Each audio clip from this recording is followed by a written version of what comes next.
प्यारे बच्चों, एक और क्वेश्चन देख लेते हैं। एग्जाम्पल नंबर 4 है, इसको भी सॉल्व कर लेते हैं। ये भी बहुत सिंपल है। जैसे कि आपको पता है कि आपके पास जो वायर होता है, इनफाइनाइट लेंथ का वायर की बात तो नहीं कर रहे, लेकिन अगर आपके पास एक फाइनाइट लेंथ का वायर है तो उसके मिड पॉइंट से ए डिस्टेंस पर कितना मैग्नेटिक फील्ड है ये भी आपको पता है, और उसके एंड पर कितना मैग्नेटिक फील्ड होता है ये भी आपको अच्छे से पता है। तो चलिए इस एग्जाम्पल नंबर 4 को देख लेते हैं, डायरेक्ट लगाते हैं सॉल्यूशन, और जैसा कहे वैसा करते चले जाओ, आपका आंसर गलत बिल्कुल नहीं आएगा, डिट्टो बिल्कुल सही आ जाएगा। देखो क्वेश्चन में हमसे क्या करा, अ लॉन्ग स्ट्रेट वायर, एक लॉन्ग स्ट्रेट वायर है carrying a current of 30 ampere.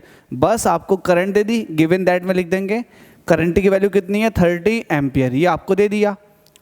इस place in an external uniform magnetic field, ओ हो, मतलब एक वायर है जिसको किसी दूसरे मैग्नेटिक फील्ड में रखा हुआ है।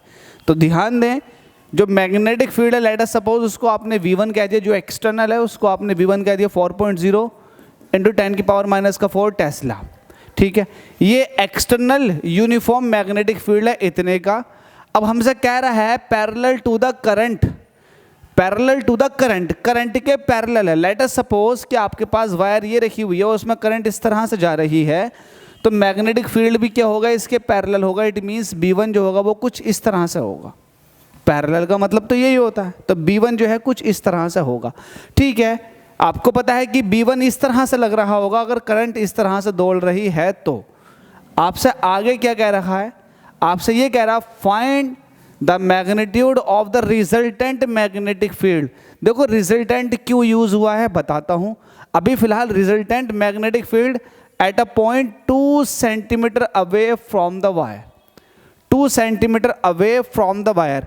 इट मीन्स पहले इस वायर से 2 सेंटीमीटर अवे एक पॉइंट एज्यूम करना है, उस पॉइंट पर आपको अब क्या देखना है, नेट मैग्नेटिक फील्ड देखना। तो पहले ये तो चेक कर लो कि इस वायर की वजह से उस पॉइंट पर कितना मैग्नेटिक फील्ड जनरेट हो रहा होगा, चेक कीजिएगा। हमसे डिस्टेंस दे रखी है, डिस्टेंस कितनी है 2 सेंटीमीटर। इट मीन्स ये ए हो चुका है 2 सेंटीमीटर। सेंटीमीटर को मीटर में कन्वर्ट करने के लिए आप 100 से डिवाइड कर दोगे, ये मीटर में आ चुकी है वैल्यू, ठीक है। आपके पास अब क्या है, अब आप इस वायर की वजह से जो मैग्नेटिक फील्ड निकालोगे वो B2 होगा। तो B2 को आप पहला फाइंड आउट कर लो, उसकी डायरेक्शन का बाद में पता लगाएंगे। B2 = हो जाएगा μ0I/2πa, यही होगा, बिल्कुल होता है एक वायर की वजह से उसके मिड पॉइंट से अगर देखते हैं तो μ0I/2πa, μ0 की वैल्यू कितनी है 4π × 10⁻⁷। करंट की वैल्यू कितनी है 30 एम्पियर, नीचे कितना 2π, और A की वैल्यू कितनी है, A कितना आपके पास 2/100। देखो 2 2 × 4, 4 से 4 कट गया, पाई से पाई कट गया, नीचे कितना बचा आपके पास B2, इसको ऐसे रहने दो। नीचे बचा आपके पास अपॉन का थर्ड नंबर है 100, 100 सबसे ऊपर चला जाएगा, तो 3 के आगे एक 0 है, 2 0 और लग जाएंगे तो 3 के आगे हो जाएंगे 3 0, तो उसको मैं ऐसे दिखा दूं, और 10⁻⁷ पहले से ही था। तो B2 को सॉल्व करोगे तो ये हो जाएगा 3 × 10⁻⁴ टेस्ला। तो आपके पास B2 आ चुका है, लेकिन B2 की डायरेक्शन नहीं आई है। तो जरा डायरेक्शन निकालना, जिसने डायरेक्शन निकाल दी उसका आंसर लग जाएगा। डायरेक्शन निकालते हैं। अब देखो ये तो पैरेलल है, B1 तो पैरेलल है इस वायर के। अब लेट अस सपोज कि पॉइंट जो था वो कहीं कुछ यहाँ पर था, ये था A डिस्टेंस पर कोई P पॉइंट, यहाँ पर आपने मैग्नेटिक फील्ड निकाला। तो जरा मैग्नेटिक फील्ड देखें, आप कहीं पर भी एज्यूम कर सकते हैं, या तो इस साइड में करोगे या इस साइड में करोगे, आप कहीं पर भी एज्यूम कर लो। इन्होंने नहीं कह रखा तो हमारी मर्जी है, या तो हम इस तरफ एज्यूम करेंगे या इस तरफ एज्यूम करेंगे, किधर भी एज्यूम कर लो। मैग्नेटिक फील्ड जो B1 है वो तो ऊपर को ही रहेगा, जो B2 हमने कैलकुलेट किया वो हमें पता लगेगा। देखो कैसा आएगा, इस P पॉइंट की बात कर रहा हूँ, तो P पॉइंट पर देखो इस वायर की वजह से P पॉइंट पर जो मैग्नेटिक फील्ड होगा वो अंदर की तरफ को होगा, क्योंकि जब आपको पता है करंट की डायरेक्शन में आप थंब को रखते हो, फिंगर को रैप करते हो, तो जब रैप करेंगे और इस पॉइंट पर आएंगे P पॉइंट पर, जब टेंजेंट बनाएंगे तो टेंजेंट जाएगी अंदर की तरफ को। तो इट मीन्स जो मैग्नेटिक फील्ड है वो अंदर की तरफ को है। तो B2 आ गया अंदर की तरफ को, और B1 है जस्ट ऊपर, तो इस तरह से बन गया, B1 है ऊपर की तरफ को और B2 है अंदर की तरफ को। तो मैं लिख दूंगा इनवर्ड, तो ये तो इनवर्ड आ चुका है। जरा ध्यान दें, आपके पास B2 जो है वो इनवर्ड है, इनवर्ड है, B2 इनवर्ड है और B1 ऊपर है, तो कुछ इस तरह से होगा, ये इनवर्ड वाला और ये B1 है, तो इन दोनों के बीच जो रिजल्टेंट आएगा वो कुछ इस तरह से निकल कर आएगा। बिल्कुल सही है। तो आप कहोगे as B1 and B2 are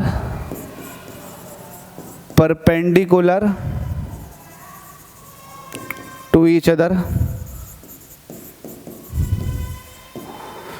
so resultant of B1 and B2, तो रिजल्टेंट हो गया B, रिजल्टेंट का मैग्नीट्यूड B हो गया, ये हो जाएगा B1 का स्क्वायर प्लस B2 का स्क्वायर। मैं आपको बहुत बार बता चुका हूँ, जब दो वेक्टर एक दूसरे के म्यूचुअली परपेंडिकुलर होते तो उनका रिजल्टेंट कुछ ये निकलता, ठीक है, पहले वाले का स्क्वायर प्लस दूसरे वाले का। B आपको चाहिए, B1 की वैल्यू पुट करो, B1 की वैल्यू आपको दे रखी है 4 × 10 की पावर -4, तो 4 × 10 की पावर -4, ठीक है। इसका स्क्वायर कर लो, बिल्कुल ठीक है, स्क्वायर करेंगे, प्लस B2 जो आपने कैलकुलेट किया 3 × 10 की पावर -4, 3 × 10 की पावर -4 इसका स्क्वायर, बिल्कुल करेंगे। इसको मैं नेक्स्ट पेज पे सॉल्व कर लेता हूँ। ये आपके पास B है, B = स्क्वायर रूट 4 का स्क्वायर करोगे 16 हो जाएगा, और 10 की पावर -4 का करोगे तो 10 की पावर -8 हो जाएगा, प्लस 3 का करोगे 9 हो जाएगा, 10 की पावर -4 का करोगे तो 8 हो जाएगा, ठीक है भाई। B ये है। जरा मुझे बताएं 16 और 9 कितने हो गए 25, 25 × 10 की पावर -8, 25 किसका स्क्वायर रूट होता है 5 का, 10 की पावर -8 स्क्वायर रूट से बाहर निकलेगा 10 की पावर -4 में, तो ये आपके पास आ चुका है टेस्ला, ये आ चुका आपके पास रिजल्टेंट। अब रिजल्टेंट की डायरेक्शन की बात नहीं की, अगर डायरेक्शन की बात करता तो आप tan थीटा का इस्तेमाल करके डायरेक्शन का भी निकाल लेते, डायरेक्शन का भी आकलन कर लेते, हालांकि कोई दिक्कत नहीं है, आपसे बस यही पूछा था कि रिजल्टेंट बता दो, तो क्या आपने रिजल्टेंट बता दिया। अगर किसी बच्चे को अभी भी प्रॉब्लम है कि भाई आपने कैसे सॉल्व कर दिया, तो बस आपको जहां दिक्कत हो सकती है वो है डायरेक्शन ऑफ मैग्नेटिक फील्ड निकालना। सिंपल सी बात है, आपके पास वायर के पैरेलल में मैग्नेटिक फील्ड B1 लगा हुआ था जो कि एक्सटर्नल था, तो B1 ये लगा हुआ है वायर की वजह से, चाहे आप इस तरफ पॉइंट लें चाहे आप इस तरफ पॉइंट लें, कहीं पर भी पॉइंट लोगे आप, तो वो जो मैग्नेटिक फील्ड जनरेट होगा वायर की वजह से वो B1 के जस्ट परपेंडिकुलर होगा। तो जब B1 के परपेंडिकुलर होगा इट मीन्स B1 और B2 के बीच में 90 डिग्री एंगल आ जाएगा, तो आपको रिजल्टेंट ऐसे ही निकालना है। बस आपसे यही पूछा कि रिजल्टेंट बता दो। आई होप आपकी समझ में आ गया होगा। समझ में आ गया होगा तो वीडियो को थम्स अप जरूर करें, चैनल को सब्सक्राइब कर लें और ज़्यादा से ज़्यादा लोगों तक इस वीडियो को शेयर कर दें। Thank you so much.